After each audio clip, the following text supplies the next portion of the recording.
As-tu déjà broyé pendant, après ou même en t'en allant à un symposium d'art? Aujourd'hui, j'avais envie de parler de ça. Mon Dieu, par quoi commencer?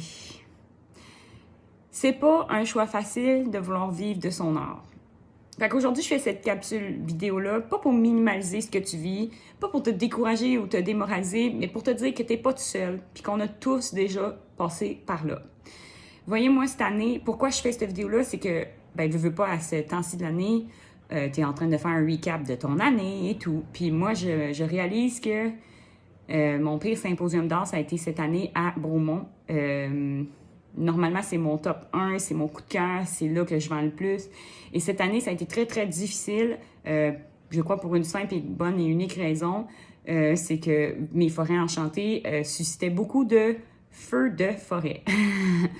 Et oui, puis tellement que les gens me disaient qu'il y avait beaucoup de noirceur dans mon kiosque. Ils disaient « Ah, c'est d'actualité, ah, c'est les feux de forêt, c'est les feux de forêt, c'est feux de forêt, feux de forêt, feux de forêt, feux de forêt, feux de forêt, feux de forêt. » Mais là, c'était, je veux dire, avant même qu'on ait les feux de forêt qu'on vient de passer cette année, 8 fois sur 10, les gens trouvaient que ça faisait penser à des feux de forêt. Puis peu importe la couleur que ma forêt enchantée était. On était dans les bleus, dans les verts, peu importe, tout était au feu de forêt, même dans les teintes de mauve, là. Mais là, cette année-là, cette journée, ce week-end-là en particulier, ça a été très intense. Tellement qu'à la fin, mes amis artistes de peintre venaient me voir, puis ton week-end, j'étais comme, tu sais, j'ai rien vendu, c'est raide, mais bon, ça arrive. Une fois de temps en temps, ça nous arrive tout. Guess what? C'était à mon tour de rien vendre ce week-end-là. Puis j'ai dit, mais tu sais, ça a été dur parce que tout le monde ne voyait que des feux de forêt. Puis évidemment, la plupart du temps, si les gens voient des feux de forêt, c'est pas tant positif, ils n'ont pas tant envie de mettre ça chez eux, hein? Et là, mon ami artiste peintre a dit « Ben non, c'est de toi qui me parlais. » J'étais comme, qu'est-ce que tu veux dire? Elle dit « Ben, il y a du monde qui me dit, il y a du monde qui peint des feux de forêt, des arbres morts, calcinés, là. » Mais j'étais comme « Oh! » Ben oui. J'en ai broyé. Je suis partie de Bromont en auto, puis j'ai été broyée. J'ai même broyé en arrière de mon chapiteau aussi, parce que des fois, tu vas faire des rencontres exceptionnelles en symposium d'art. Ce week-end-là, aussi, j'allais pour rencontrer des gens. Parce qu'en symposium d'art, t'es pas juste tout le temps là pour vendre. Il y a plein de raisons que tu vas broyer. Dans le fond, tu peux broyer parce que ça fait plusieurs symposiums d'art que t'as fait puis que t'as rien vendu. Puis tu t'en vas à ton sympo puis tu brailles en char parce que t'es fatigué, t'es brûlé ou t'as plus d'espoir. Ça peut être avant ou après, pendant. Moi, à Bromont, en fait, je sais pas si vous le savez, là, mais moi, cette année, j'ai perdu une de mes amies de femme qui m'aidait à nommer mes œuvres.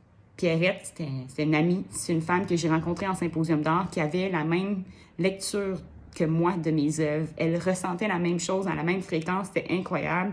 Fait que souvent, quand je finissais des œuvres, j'avais l'habitude d'y envoyer en photo, puis on en parlait, on en jasait, puis on se voyait.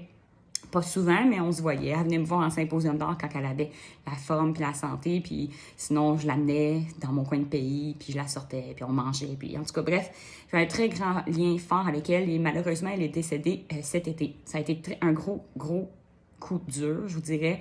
Ça a été très challengeant après ça, à chaque fois que j'ai fait une grosse production d'œuvres et que je devais nommer mes œuvres. Puis finalement, à Bromont, il y a une dame qui est passée, Hélène, puis elle n'a pas vu du feu. Voyez-vous, de tous les humains que j'ai vus, c'était la seule qui ne voyait pas du feu dans une toile qui était en éteinte de rouge, orangé et jaune, en plus, tu sais. Puis elle capotait dessus, puis j'étais certaine qu'elle voulait partir avec, puis finalement, son mari voyait du feu, fait qu'elle n'est pas partie avec. Mais tout ça pour dire que j'ai eu un échange avec Hélène incroyable, puis elle était bonne avec les mots. Et là, on dirait que Pierrette venait de me dire « Hey, t'es pas toute seule, je t'envoie quelqu'un. Elle n'est pas là pour me remplacer, mais je t'envoie quelqu'un. » Puis j'ai parlé, ça a été plus fort que moi, j'ai parlé avec la madame, j'ai demandé si, de temps en temps, je pourrais y envoyer mes œuvres, si ça lui ferait plaisir de m'aider à nommer des noms. Elle m'a dit oui, tellement. Et la femme m'a dit, c'était incroyable comme rencontre. J'ai compris qu'à Bromont, je n'étais pas là pour vendre, mais pour rencontrer Hélène. Elle m'a dit, écoute, j'ai perdu une de mes très bonnes amies en début d'année, j'ai de la misère à m'en remettre. J'ai dit, d'après moi, ces deux-là sont en haut, puis ils nous ont mis sur notre chemin. C'est pas beau, ça? Quand la madame est partie, j'ai été me cacher en arrière de mon chapiteau, j'ai été broyée. J'ai broyé de joie, d'ému. Je vous en parle, puis j'étais encore émue, puis j'étais encore ouf. chargée d'émotions. J'étais broyée tout seul en arrière de mon chapiteau. C'était bien moi, ça. Ouais, mais ça a été très chargé comme week-end. Ça a été très difficile.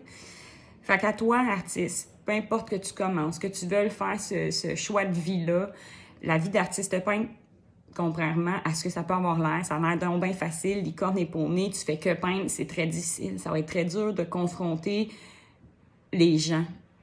Du sens que le regard les gens vont porter sur ton art, comment eux vont le ressentir versus toi. Va falloir que tu sois solide en tabarnak. Excusez, je suis raide, hein? Puis des fois, tu peux t'en aller, puis t'as rien vendu, puis genre, tu sais, comme, tu vas broyer dans le char.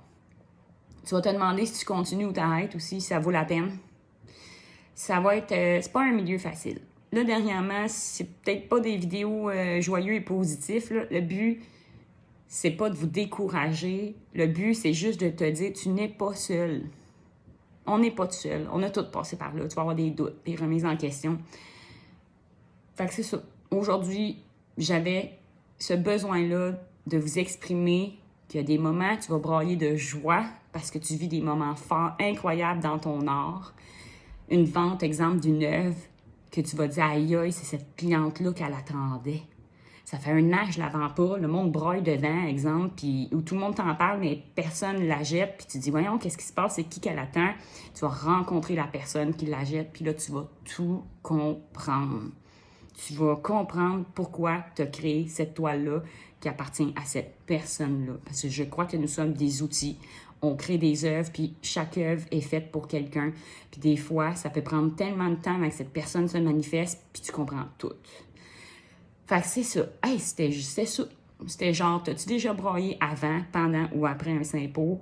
Je sais pas si tu te reconnais là-dedans, si tu as envie de le partager. Je veux juste dire que t'es pas tout seul, on lâche pas. C'est quand même, selon moi, le plus beau métier au monde. C'est juste que il y a des moments plus durs que d'autres, puis c'est comme dans tout. Puis c'est comme dans la vie, hein, il peut y avoir 4 jours de soleil, 1 semaine de pluie. Il n'y a rien de constant. Puis rappelle-toi que quand il pleut 4 jours, ben derrière les nuages, le soleil, lui, est toujours là, pareil.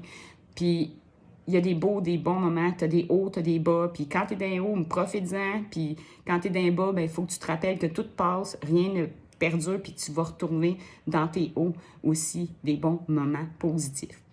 Fait que c'est ça. Fait que j'espère que tu as aimé la capsule aujourd'hui. N'hésite pas à t'abonner, me laisser un commentaire. J'ai aussi une chaîne TikTok où je partage des trucs et conseils, exemple sur les symposiums d'art, quoi mettre dans ton CV d'artiste, comment te préparer un symposium d'art, comment ils jugent ta candidature, comment tu peux être pris, comment faciliter ton cheminement. Fait qu'en gros, ici, sur ma chaîne TikTok, oui, je partage mes œuvres, mais aussi, je partage du contenu pour parler de c'est quoi la vie d'un artiste peintre. Fait que c'est ça. Si tu as aimé, abonne-toi. Bye bye!